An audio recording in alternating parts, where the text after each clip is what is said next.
All right, let's dive right into navigating the sometimes confusing Georgia Vehicle Emissions Inspection and Maintenance Program. If you live in the greater Atlanta area, you already know that keeping your vehicle legally on the road involves a little bit of annual homework, but it doesn't have to be a headache. Today, we're breaking down exactly what you need to know, straight from Georgia's Clean Air Force guidelines, to get you tested, passed, and back on the road without the stress. Are you struggling to find a straightforward way to schedule your emissions test? Well, don't worry because we've got you covered. It's incredibly common to feel totally overwhelmed by the localized rules, the varying prices, and the sheer number of testing stations out there. The system is actually designed to be quite flexible, but if you don't know the rules of the road, it can definitely feel like a maze. Here's our roadmap for this explainer. We'll cover the Georgia testing basics, finding and booking stations, pre-test vehicle preparation, your appointment day, handling test results, and finally, exemptions and extra resources. Section 1. The Georgia Testing Basics. So the crucial point is figuring out if you actually need to worry about this legal requirement in the first place. Testing is only required if your vehicle is registered in one of 13 specific Metro Atlanta counties. You might be wondering, why just these 13? Well, it all comes down to federal ozone non-attainment standards. Basically, the EPA determined that this specific region historically struggled with high levels of ground-level ozone.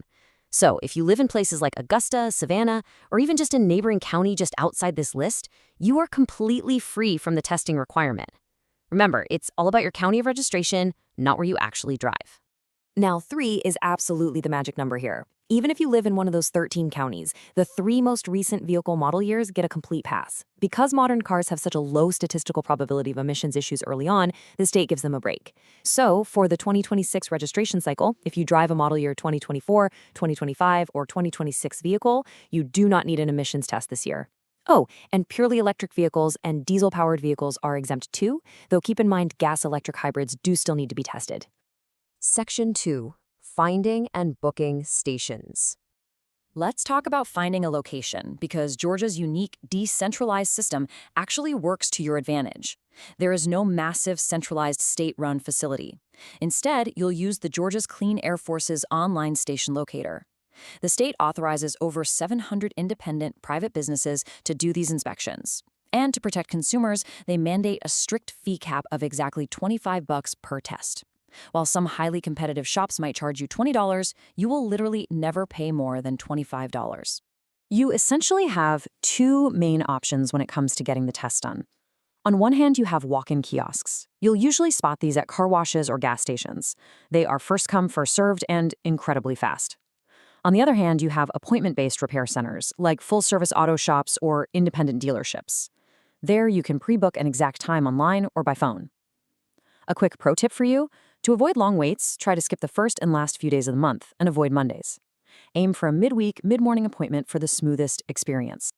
Section 3. Pre-test vehicle preparation.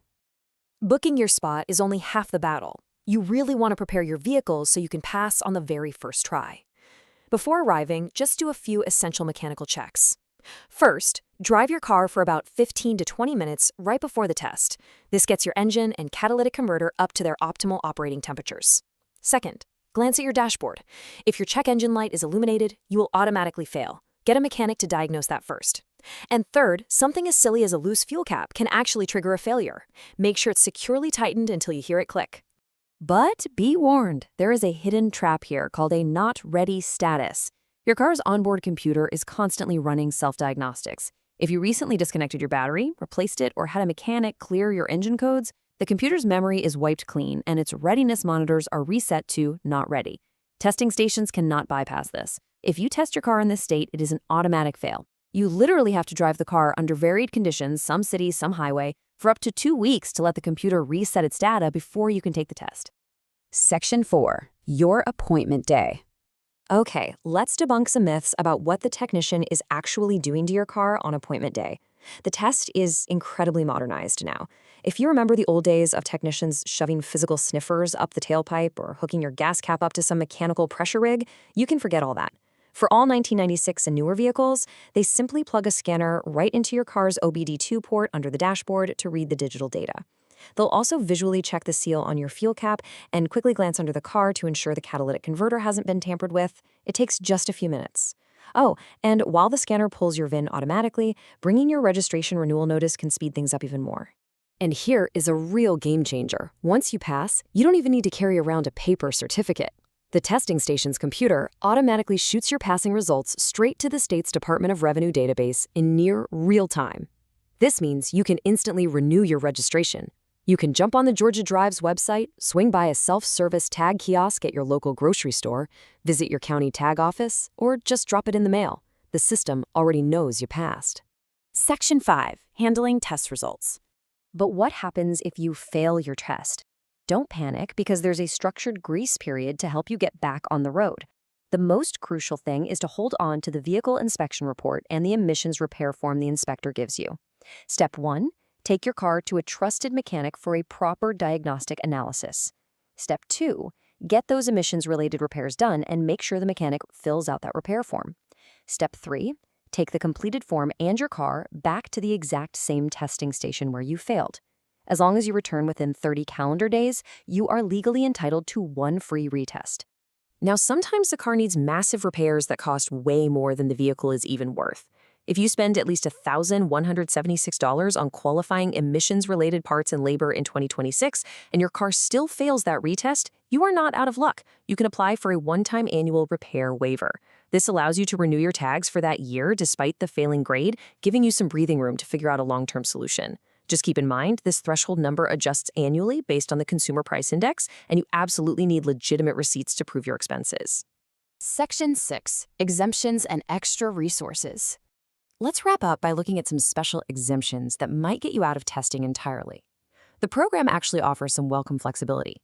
Seniors who are 65 or older, driving a vehicle that's at least 10 years old, and logging less than 5,000 miles a year can apply for a senior exemption.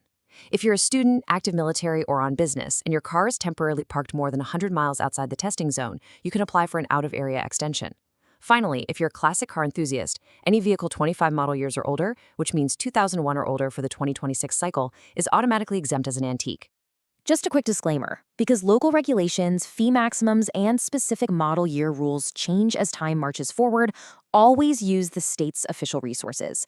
We want to ensure you have the most up-to-date guidance, so if you're ever in doubt, reach out to your local county tag office or check out Georgia's Clean Air Force website to confirm your exact requirements before booking. Navigating the emissions test really doesn't have to be a roadblock to getting your registration done.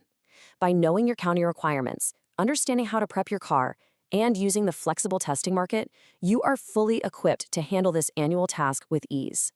If you found this explainer helpful, definitely pass it along to a friend or family member who might be dreading their next registration renewal, and let's keep Georgia's air cleaned together. So I'll leave you with this question. With all this knowledge in your back pocket, are you ready to breeze through your next renewal?